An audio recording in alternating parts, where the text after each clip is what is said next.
California Edition. I'm Brad Pomerance. We are joined by Bruce Gibson. He is the chair of the Board of Supervisors in San Luis Obispo County.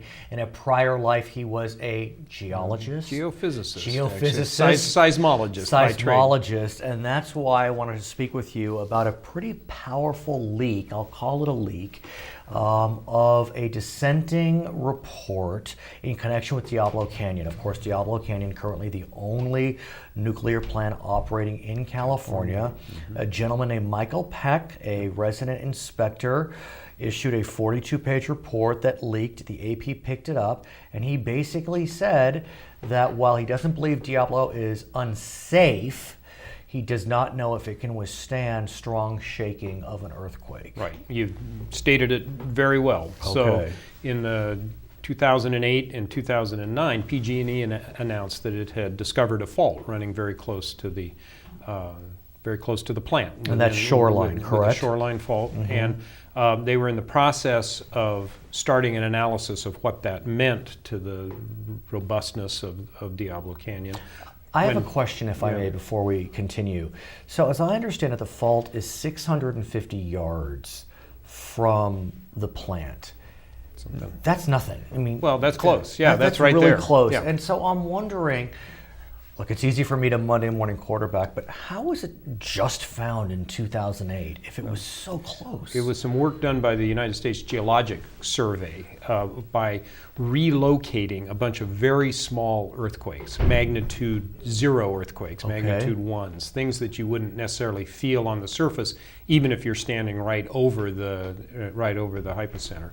And it's a long and complicated story to how they did this, but when they repositioned the locations of these earthquakes with better information, they discovered they lined up. And that's how they determined that there was a fault. They saw a whole bunch of small micro earthquakes lining up along a plane, and that was what led them to conclude there was a fault So there. if they were micro earthquakes, are we making a mountain out of a molehill here? Not necessarily, because in geologic time, large earthquakes happen much less frequently than very small earthquakes. The Earth is always shifting, and these micro earthquakes are constantly happening.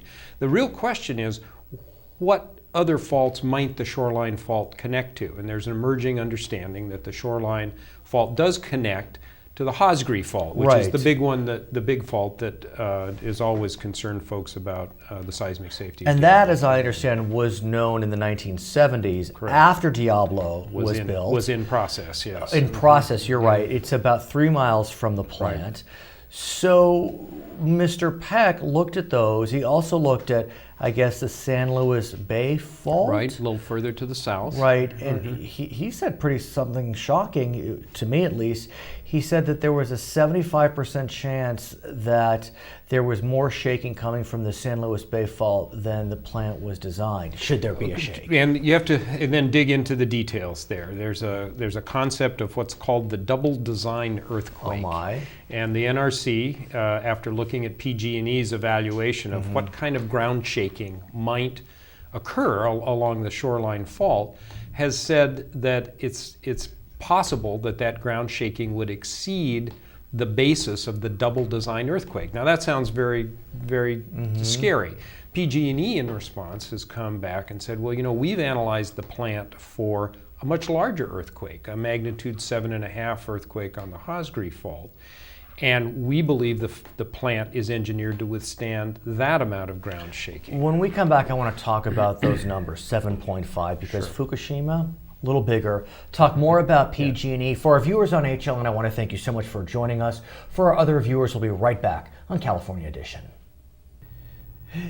So, sir, we mentioned the number 7.5. That's a big shaker. I mean, Napa, the recent earthquake there was 6.0, and that was fairly significant.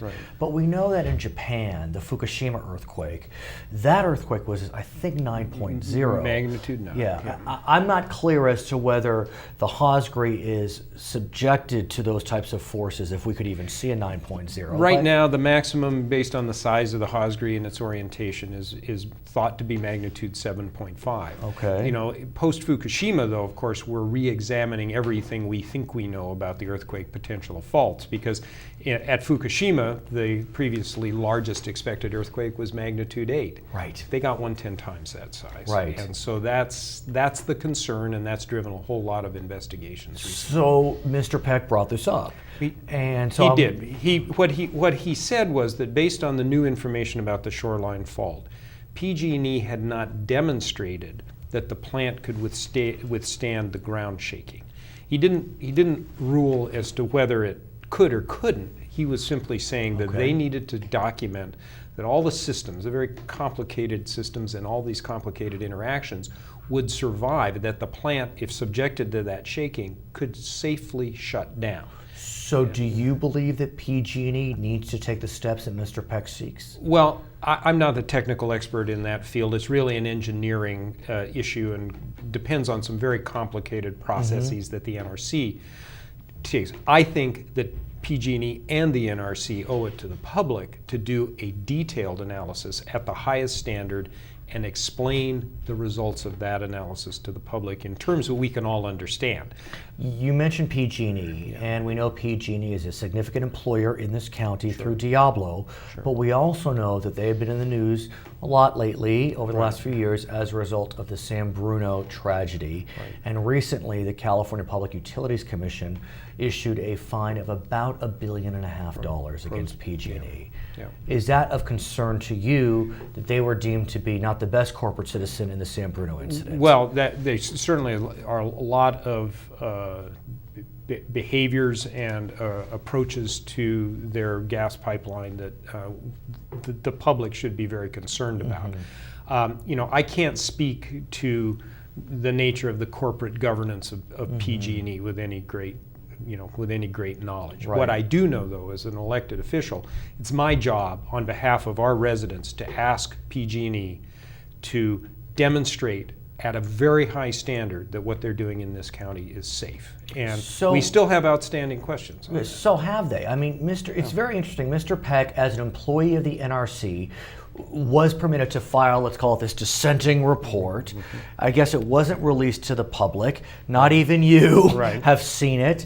I understand that Senator Barbara Boxer in Washington is now looking into the issue. It's not clear if she has seen a complete report. I don't think she's seen a complete analysis. Actually, Congresswoman Capps received this Congresswoman in this region. Dr. Peck's dissenting professional opinion is what it's technically called. And they have gone through one level of review, and the NRC has disagreed with Dr. Peck. Now, there's one more step that Dr. Peck is entitled to in having this differing professional opinion analyzed, and that is in process right now. But is it of concern to you that we only heard about Dr. Peck's dissenting professional opinion as a result of what appears to be a leak from an organization that actually, you know, would line up with his views? Well, I can't purported views. I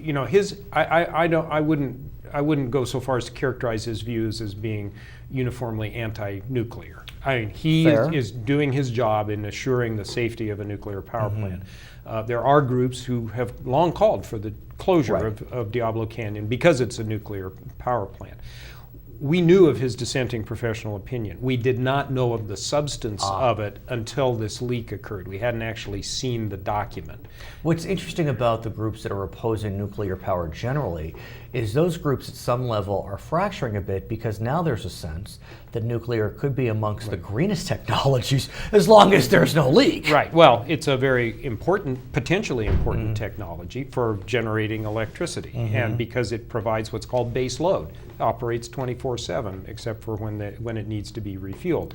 Any technology comes with a set of consequences. And in the case of Diablo Canyon, it's the safety of operating a plant that's doing nuclear fission to create heat, and it's also the storage of the spent fuel. And there's not quite as green, the storage of the spent fuel. Yeah, exactly. It's not a renewable source of energy. So we got a lot of issues to dig into. His name is Bruce Gibson. He is the chair of the Board of Supervisors in San Luis Obispo County. I'm Brad Pomerance. It's California Edition.